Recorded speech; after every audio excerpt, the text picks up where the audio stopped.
ಯಾರೇ ಅಕ್ಕ ಬೆಂಗಳೂರು ಕಾಯೋಳು ಅಮ್ಮನಿಗೆ ಅಮ್ಮ ಅಣ್ಣಮ್ಮ ಯಾರೋ ತಮ್ಮ ಕರ್ಗಾನ್ ಮೆಚ್ಚೋಳು ಮಲ್ಲಿಗೆಯ ಮುಡಿಯೋ ಅಣ್ಣಮ್ಮ ಬರುತ್ತೀನೆಂದರೆ ಇಲ್ಲಿಗೆ ಬರೋ ತನಕ ಮೌನಿ ಕೊಡುತ್ತೀನೆಂದರೆ ಹರಕೆ ಕೊಡೋ ತನಕ ಕೋಪಿ ಆಡಿದ ಮಾತನ್ ಮೀದಿರೋ ಭಕ್ತರ ಇವಳಿಗೆ ಇಷ್ಟ ಇಷ್ಟ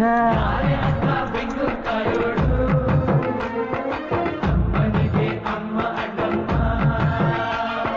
ಯಾರು ತಮ್ಮ ಕರ್ಗಾನ್ ಮೆಚ್ಚೋಳು ಮಲ್ಲಿಗೆಯ ಮುಡಿಯೋ ಅಣ್ಣ